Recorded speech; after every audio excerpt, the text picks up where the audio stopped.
Students, next is we read activity to show that metals are malleable and non metals are brittle। कि जो metals हैं उनकी हम sheets वगैरह बना सकते हैं और जो नॉन मेटल्स हैं वो टूट जाते हैं। इसमें मटेरियल नीडेड में सिंपली उन्होंने कुछ मेटल्स कहा है, जैसे अलमिनियम वायर ले सकते हैं या आयरन नेल ले सकते हो आप, ये घर पे अवेलेबल होता है, या कॉपर वायर जो बिजली की तार होती है वो भी ईजिली अवेलेबल होती है। एंड नॉन मेटल्स में ग्रेफाइट जो पेंसिल का सिक्का हो गया, चारकोल हो गया, एंड एक हैमर चाहिए हमें। मेथड हिट करना है आपने हैमर के साथ एक एक ऑब्जेक्ट को।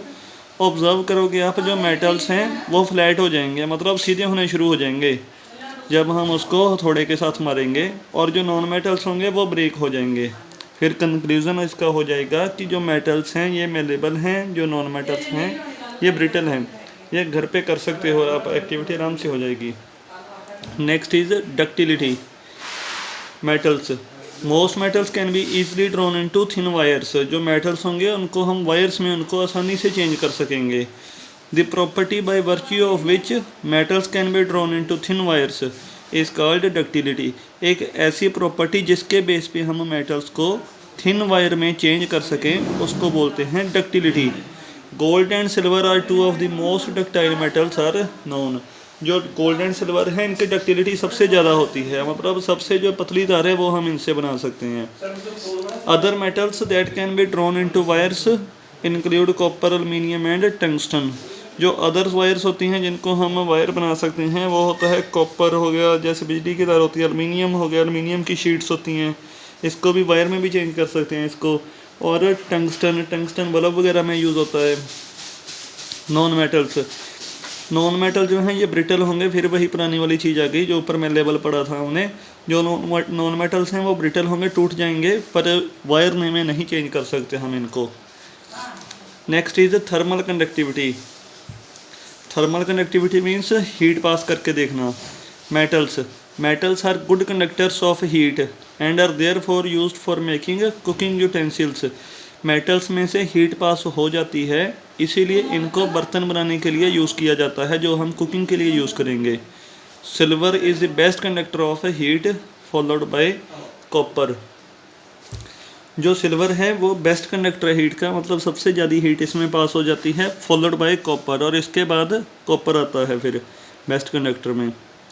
Next is non metals.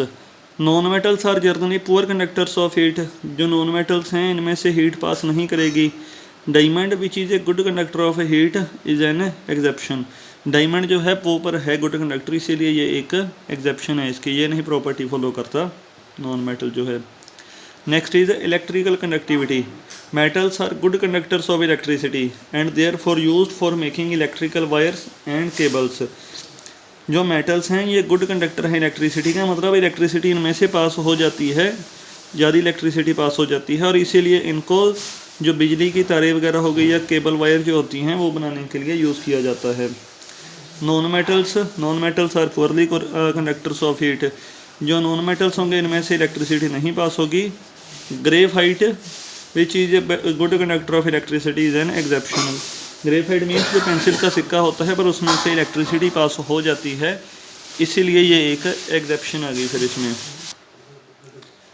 Next is activity to show that metals and graphite are good conductors of electricity and other metals are poor conductors. इसमें मटेरियल ही ले लेने हैं फिर आपने मेटल्स और नॉन मेटल्स। मेटल्स में एल्युमिनियम की वायर ले लो, आयरन का नेल ले सकते हो, और कॉपर जो बिजली की तार होती है वो ले सकते हो। और नॉन मेटल्स में आ जाएगा ग्रेफाइट जो पेंसिल का सिक्का है, और चारकोल। एक कॉपर वायर होगी जो 3 पीसीज में कटी हुई होगी, और एक पेंसिल सेल मतलब जो टाइम पीस में सेल पड़ता है वो वाला, और एक 1.5 वोल्ट का बल्ब, या छोटी एक बल्ब जो होता है जैसे जो दिवाली वगैरह में लड़ी यूज़ करते हैं उसका एक बल्ब यूज़ कर सकते हो आप। Method setup the operators as shown. Operators ऐसे करना है आपने अटैच। जैसे सबसे पहले आपने वायर लेनी है, वायर का अटैच कर देना है, वायर को आपने सेल के साथ, वायर को सेल के साथ अटैच करके एक इधर वायर फिर अटैच कर देनी है, और इसको अटैच कर देना है यहाँ पे बल्ब के साथ। ये वायर ऐसे ही ऊपर आ जाएगी, और यहाँ पे आप कोई भी चीज़ लगाओ फिर जो आपने चेक करना है। यहाँ पे एक बार जैसे आयरन नेल पहले रख के देखना, फिर कॉपर वायर रख के देखना, फिर जो पेंसिल है ग्रेफाइट है वो रख के देखना है, और ऐसे ही जो और कोई सामान आपने चेक करना है वो आप इससे यहाँ पे रख सकते हो। तो अगर तो बल्ब जल गया इसका मीन्स इसमें से इलेक्ट्रिसिटी पास हो रही है, और अगर बल्ब जो है वो नहीं जलेगा इसका मीन्स इलेक्ट्रिसिटी पास नहीं हो रही। इस एक्टिविटी के बाद आपको पता चलेगा कि जो मेटल्स हैं उनमें से इलेक्ट्रिसिटी आराम से पास कर जाती है, और नॉन मेटल्स में से सिर्फ ग्रेफाइट ही है ऐसा जिसमें से इलेक्ट्रिसिटी पास कर जाती है। Next is sonority. Metals when metal pipes strike each other they produce a ringing sound. जब मेटल पाइप को एक दूसरे के साथ स्ट्राइक किया जाता है, टकराया जाता है, तो वो साउंड प्रोड्यूस करते हैं। The property by virtue of which metal objects produce a ringing sound when struck with a hard object is called sonority. एक ऐसी प्रॉपर्टी जिसके बेसिस पे हम मेटल्स जो है वो साउंड प्रोड्यूस करते हैं, रिंगिंग साउंड प्रोड्यूस करते हैं, जब भी किसी हार्ड ऑब्जेक्ट के साथ इनको हिट किया जाता है तो इसको बोलते हैं सोनोरिटी। फिर objects such as wind chimes and bells make use of this property.